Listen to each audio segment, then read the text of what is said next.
وقال الله تعالى في كتابه الكريم يا أيها الذين آمنوا اتقوا الله حق تقاته ولا تموتن إلا وأنتم مسلمون أما بعد. Para alim ulama, para ustadz, para sesepuh yang senantiasa saya hormati dan saya muliakan, bapak-bapak dan ibu-ibu jamaah Masjid Al-Ikhlas yang dirahmati Allah Subhanahu wa Ta'ala. Alhamdulillah, dengan rasa bahagia pada pagi hari ini kita bersyukur kepada Allah Subhanahu wa Ta'ala. Bersyukur karena Allah masih memberikan hidayah kepada kita semuanya. Bersyukur karena Allah masih memberikan kesehatan lahir dan batin kepada kita.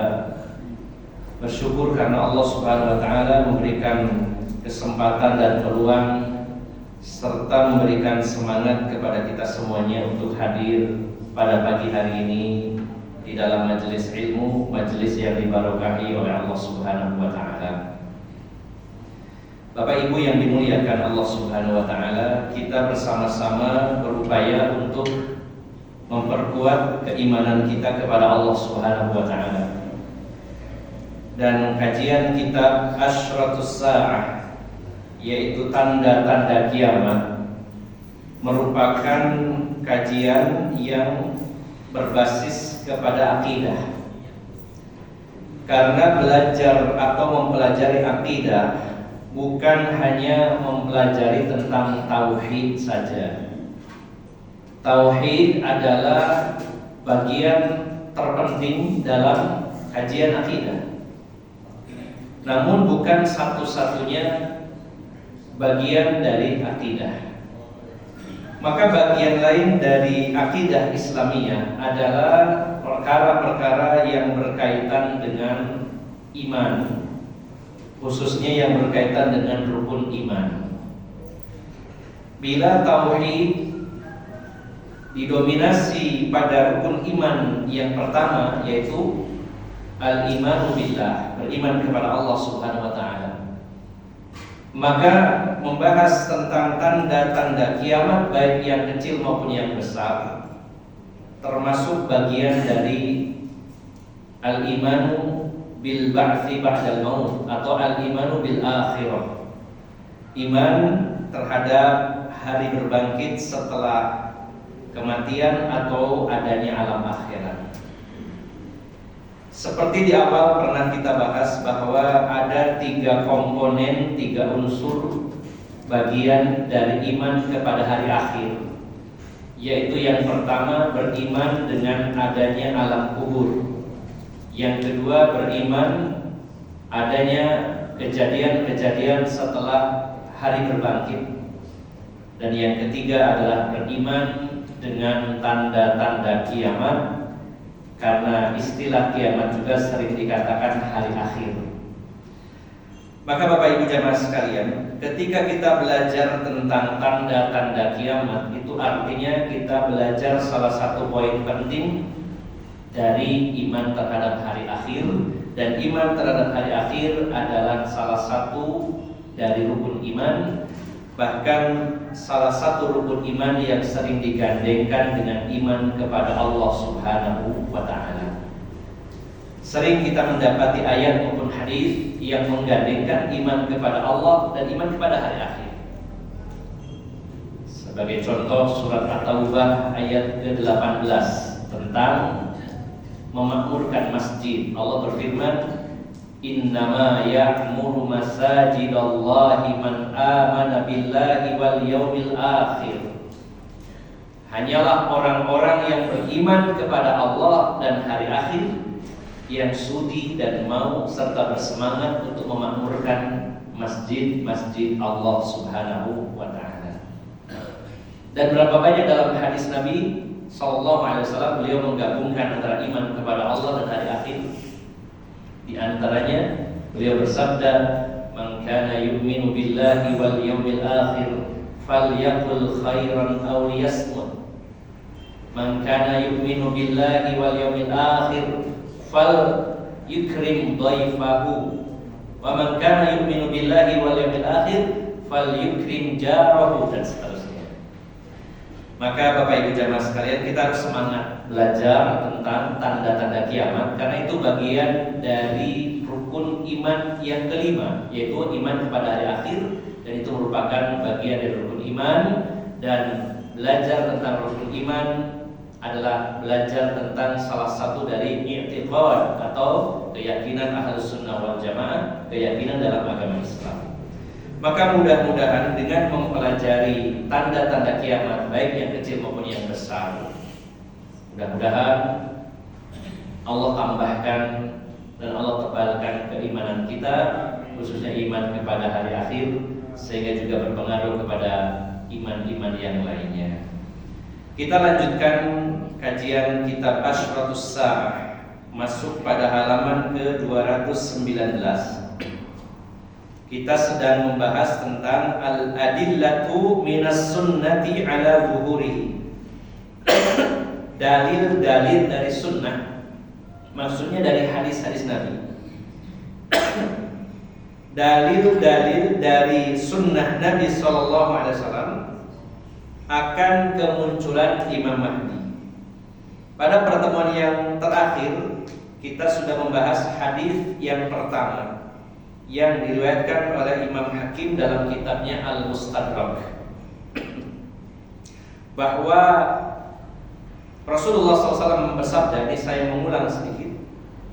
Beliau bersabda dalam hadis riwayat Imam Hakim dari Abu Sa'id Al-Khudri, Rasulullah SAW bersabda, yakhruju fi akhiri ummati al-mahdi yusqihi Allahul ghaitha wa tukhrijul ardu nabataha wa yu'tal mala sihahan wa tuktharul masiyah wa taksuru al-masiyah wa ta'dibul ummah ya'isu sab'an aw samaniyah, yakni hajajan atau hujajan.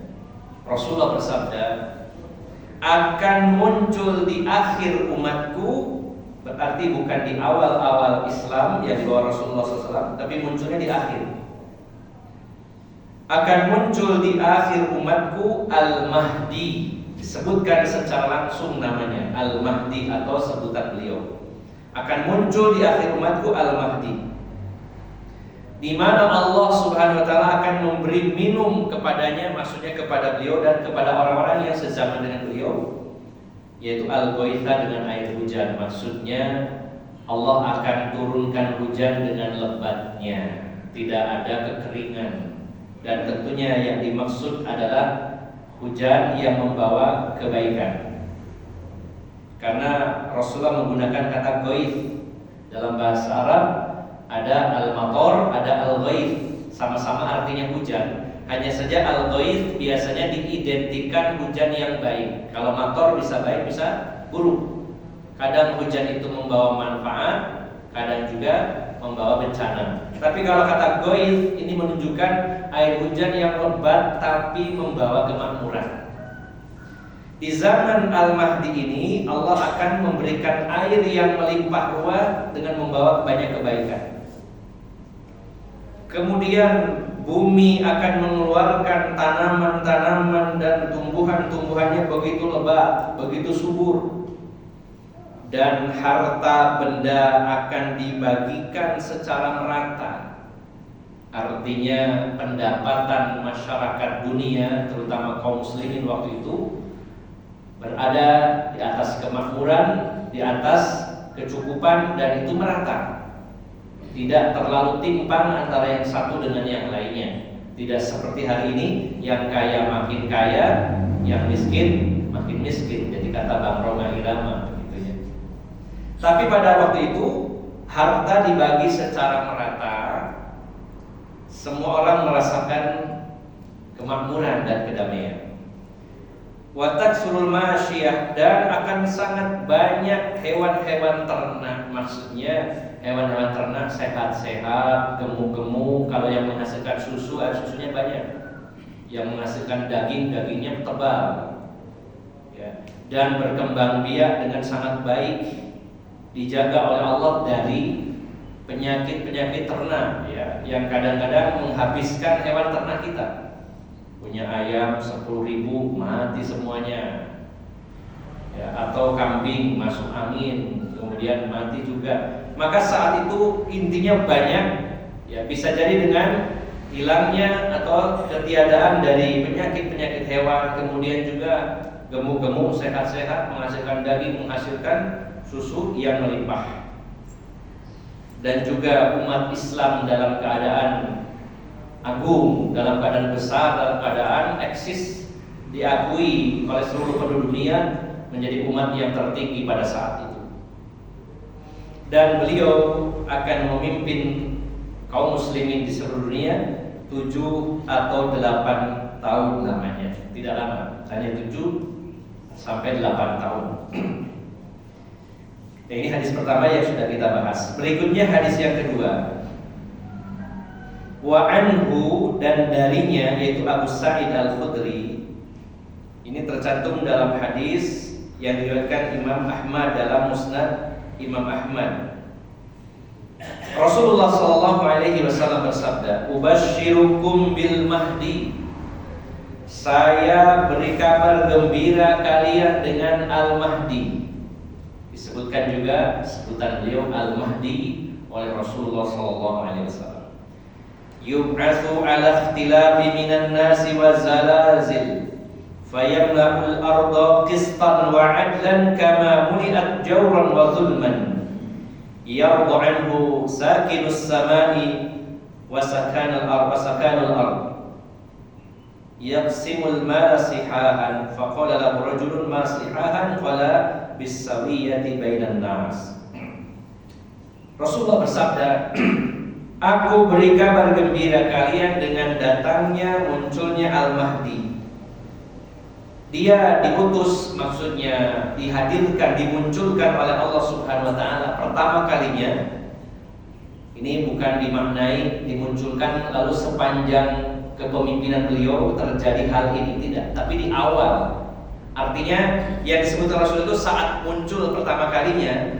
Di saat itu banyak sekali perselisihan di antara manusia, dan juga banyak terjadi gempa bumi dan kegoncangan.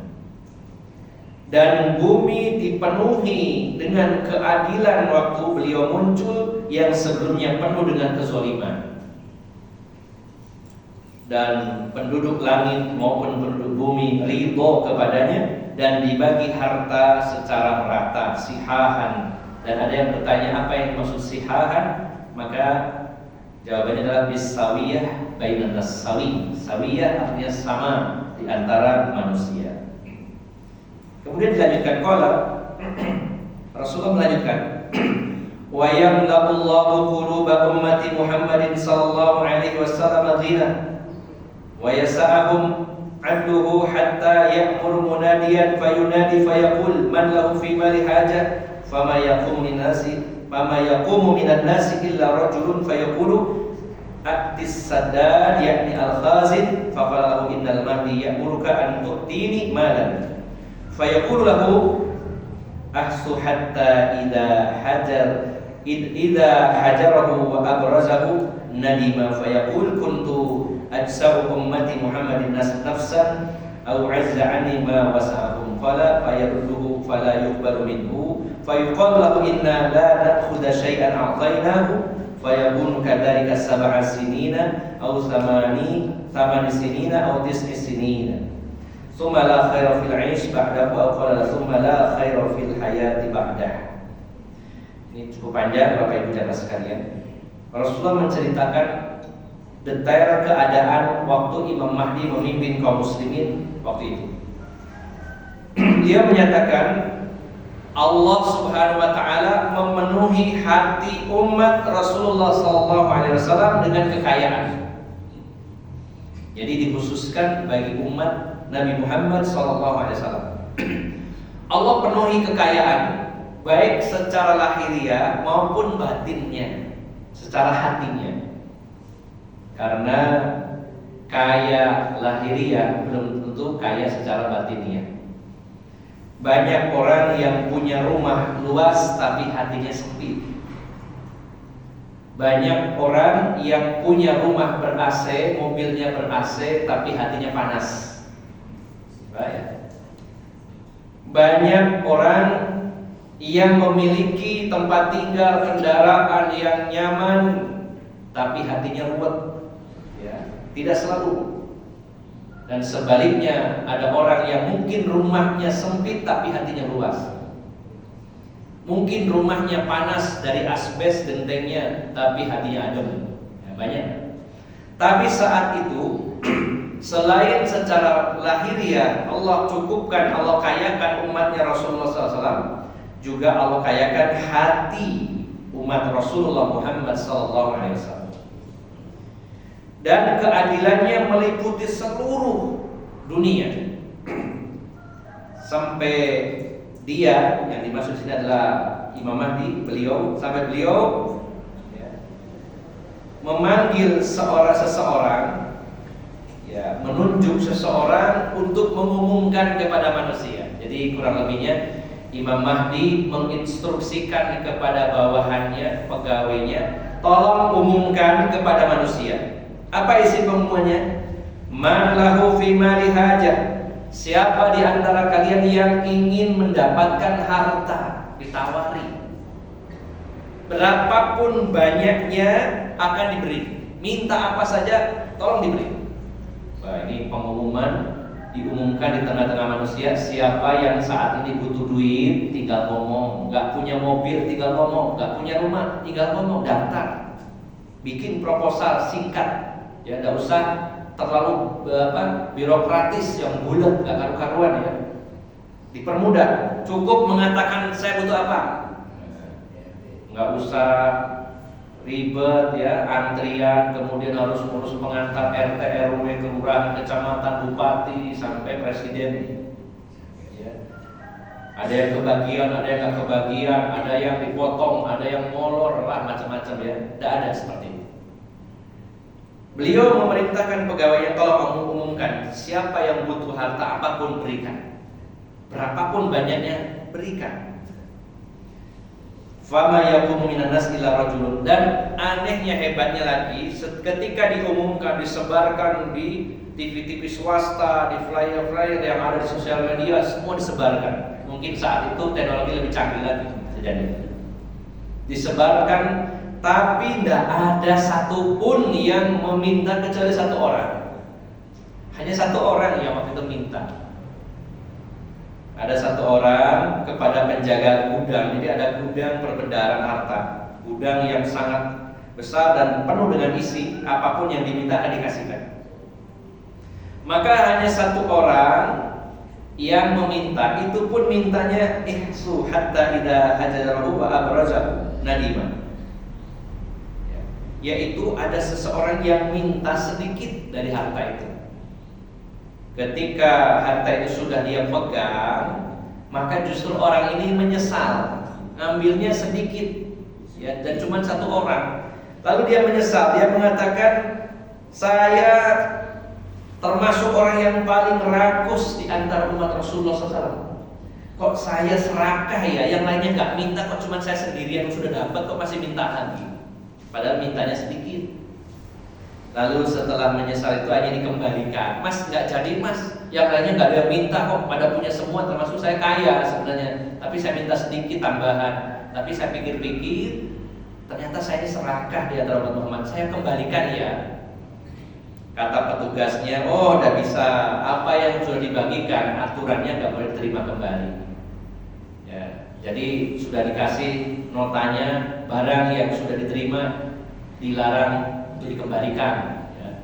Gak boleh, harus dipepes. Sudah minta, sudah diambil. Jadi yang ngasih maksa gitu. Ngasihnya maksa.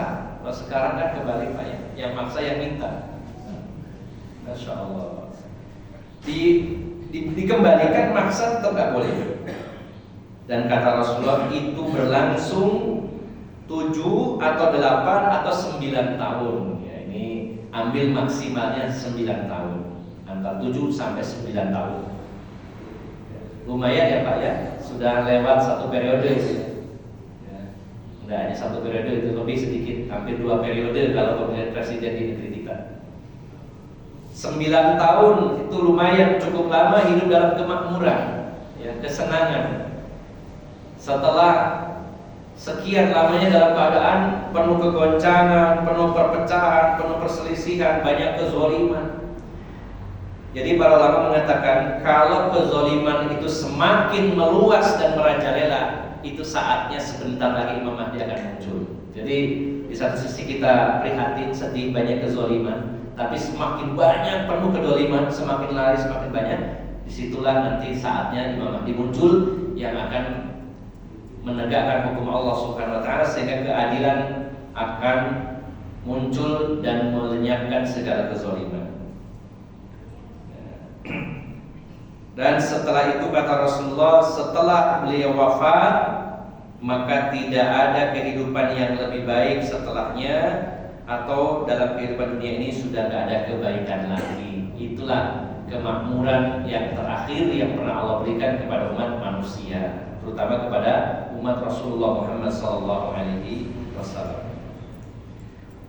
Ada tambahan sedikit dari penulis, wa fi hadza dalilun ala annahu ba'da mautil mahdi yadhharu syarru wal fitanul 'azimah. Maka di dalam hadis tersebut yang diriwayatkan Imam Ahmad ada dalil atau merupakan dalil bahwa setelah kematian atau wafatnya Imam Mahdi maka akan muncul berbagai macam keburukan, fitnah-fitnah yang besar setelah itu. Ini hadis nomor yang kedua. Kita lanjutkan Bapak Ibu jamaah sekalian. Hadis ketiga. Wa an Ali radhiyallahu anhu qala Rasulullah sallallahu alaihi wasallam al-mahdiyyu minna ahlil baiti yuslihahullahu fi lailatin. Al-Mahdi itu dari kami, dari golongan kami, dari ahlul bait Rasulullah sallallahu alaihi wasallam, yang Allah mengislahnya, memperbaikinya dalam satu malam. Ini hadis riwayat Imam Ahmad. Qala Ibnu Katsir, diperjelas oleh Imam Ibnu Katsir, ay yatubu alaihi wa yuwafiquhu wa yulhimahu wa yarshuduhu ba'da an lam yakun kadzalik. Kata Ibnu Katsir, jadi Imam Mahdi itu Allah islah, Allah perbaiki keadaannya satu malam saja. Allah terima taubatnya, Allah menyepakatinya, Allah mengilhamkan kepadanya, Allah membimbingnya yang sebelumnya tidak seperti itu. Jadi Allah Subhanahu wa taala memberikan bekal berbagai macam kebaikan kepadanya hanya satu malam itu. Dalam satu malam Allah jadikan seseorang yang memiliki ilmu agama yang dalam, memiliki kebijakan, Allah bimbing ke jalan yang benar, Allah berikan ilham kepadanya, dan Allah terima taubatnya dalam semalam. Jadi dibersihkan oleh Allah Subhanahu wa taala, seolah-olah malam itu, yang satu malam itu adalah masa di mana beliau dilantik oleh Allah Subhanahu wa taala menjadi seorang pemimpin bagi kaum muslimin di seluruh dunia yang menebarkan keadilan di tengah-tengah masyarakat dunia. Ini hadis ketiga. Yang keempat, wa an Abi Sa'id Al-Khudri, dari Abu Sa'id Al-Khudri, beliau berkata, qala Rasulullah sallallahu alaihi wasallam, bersabda Rasulullah sallallahu alaihi wasallam. Lebih fokus lagi, lebih detail lagi. Al-Mahdiyyu minni ajlal jabhati aqnal anfi yamla'ul arda yamla'ul arda qistan wa 'adlan kama muliat zulman wa jawran yamliku sab'a sinin. Hadis riwayat Abu Dawud. Rasulullah bersabda, Al-Mahdi itu dariku, dari keluarganya Rasulullah SAW, keturunan Rasulullah Sallallahu Alaihi Wasallam. Ciri fisiknya yaitu lebar dahinya, ya, dahinya, baduknya, dia istilahnya, dahinya lebar dan mancung hidungnya. Tapi ini bukan satu-satunya indikator, ya, karena banyak juga yang batuknya lebar dan hidungnya mancung, belum tentu Al-Mahdi. Karena ada ciri-ciri yang lainnya. Secara tersebar dalam hadis Nabi tadi, kita rangkum, kita kumpulkan dan terkumpul dalam diri satu orang, yang tidak mungkin ada duanya, ya. Maka ciri fisiknya lebar dahinya, mancung hidungnya, dan bumi dipenuhi dengan keadilan sebagaimana sebelumnya dipenuhi dengan kezaliman. Kezaliman penuh sebelumnya lalu diganti dengan keadilan secara penuh. Dan dia berpuasa selama 7 tahun lamanya. Hadis riwayat Abu Dawud. Yang kelima, wa an Ummi Salamah radhiyallahu anha, dari Ummu Salamah semoga Allah meridhoinya, beliau berkata, saya mendengar Rasulullah sallallahu alaihi wasallam bersabda, Al-Mahdiyu min itrati min waladi Fatimah. Al-Mahdi itu dari keturunanku, yaitu keturunan dari Fatimah. Fatimah menikah dengan Ali bin Abi Thalib dan salah satu putranya adalah Al-Hasan bin Ali. Hasan bin Ali. Jadi Imam Mahdi itu keturunan Hasan bin Ali, garis nasabnya. Jadi dari ini tentunya akan ada data yang akurat nantinya, bukan hoax atau abal-abal ngaku-ngaku turunan Nabi tapi gak ada hubungannya dengan Nabi Sallallahu Alaihi Wasallam. Ya, karena di Madinah tempat Rasulullah wafat dan hidupnya beliau, ya tidak ada yang mengaku saya keturunan Nabi, tapi di Indonesia banyak.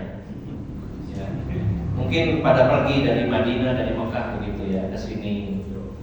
Nah ini perlu kajian ilmiah. Ya memang siapapun bisa mengklaim saya keturunan Nabi, ya tinggal membuktikannya benar atau tidak. Nah Imam Mahdi, ya walaupun tidak didetailkan oleh Rasulullah SAW, nanti pada saatnya muncul data-datanya sangat akurat, memang betul-betul keturunan dari Hasan cucunya Rasulullah SAW dan ayahnya adalah Ali bin Abi Thalib, ibunya Fatimah binti Rasulullah SAW, bukan dari keturunan yang lain. Karena orang-orang Syiah juga, terutama Syiah Imamiyah atau istilahnya Syiah Itsna Asyariyah dan juga Syiah Rafidhah, ini sama, kelompok yang sama, namanya berbeda-beda. Karena meyakini ada 12 imam, yang 11 sudah muncul, yang terakhir belum. Nah, yang terakhir ini mereka juga menggelarnya Al-Mahdi Al-Muntazor, Imam Mahdi yang dinantikan. Dan itu menurut versi mereka keturunan Husain bin Ali, sama-sama dari Ali bin Abi Thalib dan Fatimah, tapi dari garis Husain bin Ali. Bedanya di situ, dan tentu dengan kriteria-kriteria yang berbeda sebagaimana yang diyakini oleh kaum Ahlus Sunnah wal Jamaah berdasarkan hadis-hadis yang sahih.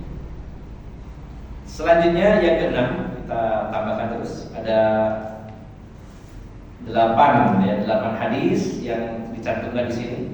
Yang keenam, an Jabir radhiyallahu anhu qala Rasulullah sallallahu alaihi wasallam, yanzilu Isa bin Maryam fayaqulu amiruhum al-Mahdi ta'ala salli bina fayaqulu la inna ba'dahum amir ba'd takrimatallahi hadhil ummah.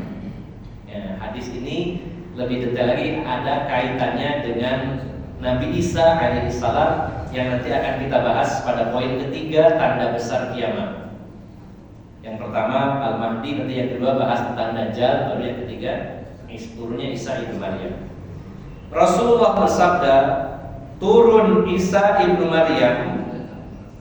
Nah, detailnya nanti insyaallah pada pembahasan khusus turunnya Nabi Isa itu, yaitu di antara dua menara putih Masjid Jami Damaskus, Syria. Di sebelah timur kota Damaskus ada Masjid Jami, ya, dan itu pembuatan menaranya sudah dibangun di abad ke-7 Islam, yaitu di zamannya Imam Ibnu Katsir ketika dibangun menara putih itu. Dan sebelumnya menaranya itu dibakar oleh pasukan Nasrani yang menggempur kaum muslimin. Namun akhirnya pasukan Nasrani dikalahkan dan rampasan perangnya, ghanimahnya sebagian dibuat untuk membangun menara putih itu. Ini sebuah penghinaan dari Allah Subhanahu wa taala kepada kaum Nasrani. Nabi Isa yang mereka pertuhankan akan turun di antara menara putih Masjid Jami Damaskus, dan menara putih tersebut dibangun dari uang ghanimah yang dirampas dari kaum kaum Nasrani. Dan itu saat turun diapit dua malaikat, di sini tidak disebutkan, nanti akan dibahas lebih detail. Diapit dua malaikat, kemudian saat turun di masjid tersebut, saat iqamah dikumandangkan, Allahu Akbar, Allahu Akbar, asyhadu an la ilaha illallah, akan sholat. Waktu itu akan sholat subuh. Maka fayaqulu amiruhum al-mahdi, maka berkata pemimpin mereka kaum muslimin, al-mahdi, pemimpinnya adalah Imam Mahdi. Lalu Imam Mahdi mengatakan kepada Nabi Isa alaihissalam, ta'ala salli bina, bahasa kitanya, monggo panjenengan yang jadi imam, engkau adalah Nabi. Dan waktu itu seluruh kaum muslimin yang menyaksikan turunnya Nabi Isa mengetahui bahwa itu Nabi Isa. Nah, pentingnya ngaji, Pak, ngaji seperti ini supaya nanti tidak terkecoh, jangan-jangan terkecoh ada orang mengaku Imam Mahdi, nanti ada orang mengaku Nabi Isa, seperti baru-baru ini di Jombang, ya, saya ini Nabi Isa dengan gelar Habibullah, ya, sampai didatangi MUI, Nabi Isa kok rupanya kayak ya, betul Pak, karena dalam hadis disebutkan ciri-cirinya detail, rambutnya, kulitnya, ya, benar-benar detail. Rasulullah menyebutkan ciri-ciri Nabi Isa itu secara detail. Kenapa? Karena Rasulullah pernah bertemu. Rasulullah pernah bertemu saat peristiwa Isra Mi'raj. Ada di langit kedua, disebutkan detailnya, ciri-ciri fisiknya. Memang kulitnya itu coklat, sawo matang, kemerahan. Tapi benar-benar sempurna, kulit sawo matangnya bagus, bukan dekil gitu ya. Ngaku Imam Nabi Isa tapi kok kumus-kumus gitu ya. Nabi Isa itu ketika menunduk rambutnya terurai, dan ketika diangkat tetesan keringatnya itu seperti mutiara. Nah, sing nang Jombang itu keringatnya kayak opo. Makanya Pak, pentingnya ngaji itu supaya gak gampang tertipu. Itu tuh pasti banyak Pak yang mengikuti, followernya banyak. Sampai didatangi MUI dan nantang, saya akan tunjukkan, saya dapat wahyu dari Allah Subhanahu Wa Taala, dan tolong kalau saya salah dikoreksi oleh MUI. Loh kok belum udah mengatakan kalau salah, gak yakin gitu ya. Ya, maka penting di sini mempelajari tentang tanda-tanda kiamat, karena di situ sebutkan detailnya, ciri-ciri fisiknya dan sifat-sifatnya, apa yang dialaminya, turunnya di mana, ya, disebutkan. Maka saat iqamat berkumandang, Nabi Isa turun, pemimpin kaum muslimin, yaitu Imam Mahdi, secara langsung Rasulullah menyebutnya Amiruhum al-Mahdi, mengatakan, monggo panjenengan Nabi Isa yang jadi imam bagi kami, imam sholat. Nabi Isa mengatakan, la inna waqahum amiru ba'd, ya, takrimatallahi hadhil ummah. buatan pulau, ya, kalau bahasa kita ya, tapi nggak ngomong Jawa ya. Ini saya bahasakan dengan Jawa. Kata Nabi Isa, buatan pulau, ya, jenengan mawon, karena di antara kalian ada yang jadi pemimpin sebagai kemuliaan dari Allah untuk umat ini. Padahal derajatnya antara Imam Mahdi dengan Nabi Isa tinggi siapa kan? Pasti Nabi ya, derajat Nabi. Karena Imam Mahdi bukan Nabi. Sementara Nabi Isa, Nabi yang sangat terkenal dan juga termasuk salah satu ulul azmi, dan juga bergelar kalimatullah wa ruhullah. Tapi beliau menolak. Nggak, jangan saya yang jadi imam, pemimpin kalian saja yang jadi imam. Ini juga satu bukti Bapak Ibu jamaah sekalian. Kalau dulu zaman Rasulullah, zaman Khulafaur Rasyidin, zaman para khalifah, termasuk nanti di zamannya Imam Mahdi, yang jadi penguasa tertinggi yaitu jadi imam sholat, karena ilmunya benar, dalam. Ini menunjukkan bahwa Imam Mahdi itu seorang yang alim, memimpin sholat kaum muslimin. Bukan jadi imam tapi pencitraan, baca Fatihahnya geratul-geratul gitu ya. Tidak. Dulu Rasulullah ketika jadi pemimpin, beliau jadi imam. Ketika Abu Bakar memimpin, beliau jadi imam. Ketika Umar bin Khattab memimpin, beliau jadi imam. Dan seterusnya begitu. Maka seorang khalifah, seorang pemimpin sekaligus pemimpin sholat, karena ilmunya memang dalam. Karena dulu para pemimpin itu adalah sekaligus para ulama. Beda dengan sekarang. Nah, ini hadis yang ke-6. Kita lanjutkan sedikit lagi. Yang ke-7, wa an Abi Sa'id Al-Khudri radhiyallahu anhu qala Rasulullah sallallahu alaihi wasallam. Rasulullah sallallahu alaihi wasallam bersabda dalam hadis yaitu Abu Nuaim, kemudian As-Suyuti, ya, ada yang mengatakan hadis ini dhaif, namun disahihkan oleh sebagian para ulama. Rasulullah bersabda, "Minnal ladzi yusalli Isa ibn Maryam khalfah."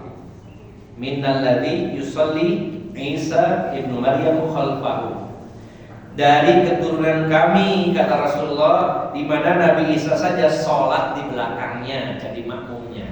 Maksudnya yang jadi imamnya adalah Imam Mahdi, keturunan aku, kata Rasulullah, dan Imam Nabi Isa menjadi imam di belakangnya, menjadi makmum di belakangnya.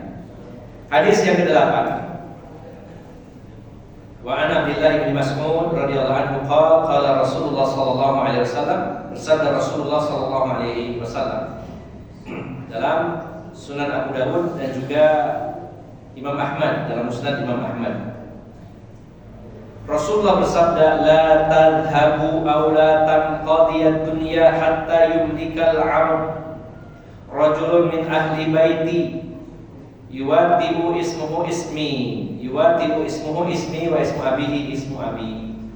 Kata Rasulullah SAW, tidak akan lenyap dunia, maksudnya tidak akan terjadi kiamat sampai muncul seseorang dari bangsa Arab yang menguasai dunia dan dia termasuk dari ahli baitku dan memiliki nama seperti namaku dan nama ayahnya seperti nama ayahku, bernama Muhammad bin Abdullah atau Ahmad bin Abdullah. Nah, Bapak Ibu jamaah sekalian, kalau kita perhatikan 8 hadis tersebut tidak ada satupun yang diriwayatkan Imam Bukhari maupun Imam Muslim, ya. Tadi hadis pertama Imam Hakim, hadis kedua Imam Ahmad, yang ketiga juga Imam Ahmad, kemudian hadis yang keempat yaitu Sunan Abu Dawud, yang kelima riwayat Abu Dawud, yang keenam yaitu riwayat Al-Harith bin Abi Usamah, kemudian yang ketujuh Abu Nuaim, kemudian yang kedelapan riwayat Ahmad dan Abu Dawud juga. Nah, ada tambahan sedikit di belakang. Ba'du ma fis sahihaini min al-ahadits fi ma yata'allaqu bil mahdi. Sebagian apa yang tercantum dalam 2 kitab sahih tentang hadis-hadis yang berkaitan dengan Al-Mahdi. Maksudnya ditambahkan hadis-hadis tentang Al-Mahdi yang terdapat dalam Sahih Bukhari dan Sahih Muslim. Dan memang tidak disebutkan nama Al-Mahdi dalam riwayat Bukhari dan Muslim. Selain Bukhari dan Muslim tadi, secara jelas Rasulullah menyebutkan Al-Mahdi. Namun Bapak Ibu jamaah sekalian, sesuatu yang tidak tercantum dalam Sahih Bukhari maupun Muslim bukan berarti selalu dhaif. Ini perlu kita luruskan bahwa kalau ada hadis dan tidak tercantum dalam Sahih Bukhari dan Sahih Muslim bukan berarti hadis tersebut dhaif. Karena Imam Bukhari dan Imam Muslim tidak selalu mencantumkan seluruh hadis sahih. Tidak semua hadis sahih ada dalam Bukhari dan Muslim. Memang kitab Sahih Bukhari dan Sahih Muslim adalah kitab atau 2 kitab yang paling sahih dalam bidang hadis. Tapi tidak semuanya dicantumkan dalam 2 kitab tersebut. Sehingga kalau ada hadis diriwayatkan yang lainnya bukan berarti tidak sahih atau dhaif. Adapun tentang Imam Mahdi disebutkan dalam hadis-hadis Bukhari dan Muslim, tapi tidak disebutkan nama dalam hadis tersebut oleh Rasulullah secara langsung Al-Mahdi. Di antaranya contoh hadis dari Abu Hurairah, ini riwayat Bukhari. Rasulullah bersabda, "Kaifa antum idza nazala ibnu Maryam fikum wa imamukum minkum?" Rasulullah bertanya kepada para sahabat, bagaimana keadaan kalian jika turun Isa ibnu Maryam di tengah-tengah kalian, sementara pemimpin kalian dari kalangan kalian? Nah, kalau diputus di sini, ini masih rancu. Imam kalian itu siapa? Nah, maka dilengkapi dengan hadis yang tadi bahwa amiruhum al-mahdi, pemimpin kalian, imam kalian adalah al-mahdi. Maka Imam Bukhari meriwayatkan hadis ini dari Rasulullah SAW tanpa penyebutan al-mahdi. Kemudian tambahkan lagi contoh lainnya, hadis riwayat Muslim dari Jabir bin Abdullah, Rasulullah bersabda, "La tazalu ta'ifatun min ummati yuqatiluna 'alal haqqi zahirina ila yaumil qiyamah." Qala fayanzilu Isa ibnu Maryam sallallahu alaihi wasallam fayaqulu amiruhum ta'ala salli lana wa yaqulu la inna ba'dakum 'ala ba'di umara takrimatallahi hadhil ummah. Rasulullah bersabda, hadis riwayat Muslim. Beliau menyatakan akan selalu ada sekelompok umatku, akan ada selalu ada sekelompok dari umatku sampai mendekati kiamat. Dari zaman Nabi sampai mendekati kiamat, ada sekelompok orang dari umatku yang selalu berperang di atas kebenaran dan selalu tegas di atas kebenaran.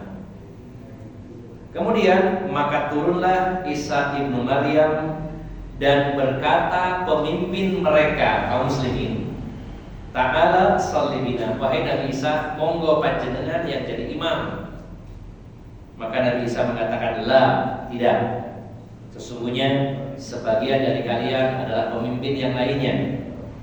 Ini sebuah bentuk kemuliaan dari Allah atas umat ini. Di sini tidak disebutkan siapa pemimpinnya dalam hadis Muslim, tapi hadis-hadis sebelumnya disebutkan Al-Mahdi.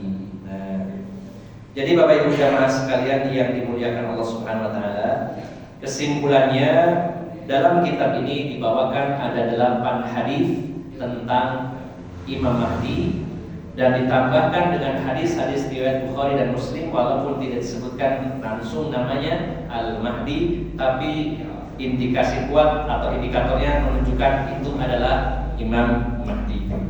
Bapak Ibu jamaah sekalian yang dimuliakan Allah Subhanahu wa taala, dan kedudukan hadis-hadis tentang Al-Mahdi ini, hadis-hadisnya adalah mutawatir. Mutawatir itu artinya rawi-rawi dalam setiap stepnya jumlahnya lebih dari 3. Karena ada pembagian hadis ahad. Hadis ahad ini juga terbagi menjadi 3. Karena ada yang diriwayatkan 1 orang ke 1 orang, 2 orang ke 2 orang, 3 orang ke 3 orang. Maka mutawatir itu lebih dari 3. Setiap step. Jadi sanad adalah kumpulan rawi yang menjembatani antara Rasulullah dengan mudawin. Jadi saya jelaskan sekilas bahwa Rasulullah sampai ke mudawin. Mudawin itu para penulis hadis yang terkenal, diantaranya Imam Bukhari, Imam Muslim, Imam Ahmad, kemudian penulis kitab Sunan, Sunan Abu Dawud, Sunan Tirmidzi, Sunan Nasa'i, Ibnu Majah, ya. Dan lain-lainnya. Ada Al-Baihaqi, ada Al-Bazzar, ada Al-Hakim, dan lain-lainnya, Ibnu Khuzaimah. Maka ini namanya mudawin, penulis hadis. Maka antara Rasulullah SAW sampai para penulis hadis ada penghubung, ya, diistilahkan sanad, artinya jembatan. Maka sanad itu adalah kumpulan dari para perawi hadis, mulai dari awal sanad sampai akhir sanad, mulai dari zamannya Imam Bukhari atau para penulis hadis sampai kepada Rasulullah SAW. Maka setiap stepnya itu, kalau orang-orangnya lebih dari 3 atau kumpulan orang-orang hadisnya disebut hadis mutawatir. Nah, derajat hadis-hadis tentang Al-Mahdi itu hadisnya mutawatir. Sehingga tidak ada alasan bagi kita dan siapapun untuk menolak hadis-hadis tentang Imam Mahdi dengan berbagai alasan dan syubhat. Insyaallah pada pertemuan berikutnya kita akan membahas tentang para orang-orang yang mengingkari hadis-hadis tentang Al-Mahdi dan bagaimana cara membantah mereka. Jadi setelah membahas hadis-hadis yang diriwayatkan oleh non Bukhari dan Muslim, kemudian hadis riwayat Bukhari dan Muslim, kemudian derajat hadisnya mutawatir, dan juga ada di sini tambahan yaitu para ulama yang menulis kitab khusus tentang Al-Mahdi itu ada. Para ulama yang menulis khusus tentang Al-Mahdi. Barulah nanti kita bahas tentang kelompok orang-orang yang menolak hadis-hadis Imam Mahdi dan bagaimana cara membantah mereka. Insya Allah pada pertemuan berikutnya.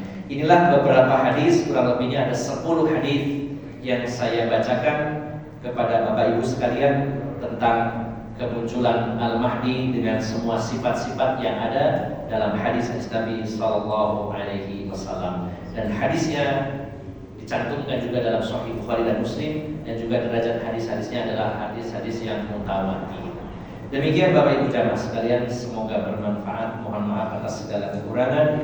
Aqulu qouli hadza wa astaghfirullah li wa lakum wa akhiru da'wana alhamdulillahi alamin. Subhanakallahumma wa bihamdika asyhadu an la ilaha illa anta astaghfiruka wa atubu ilaik. Assalamualaikum warahmatullahi wabarakatuh. Waalaikumsalam warahmatullahi wabarakatuh.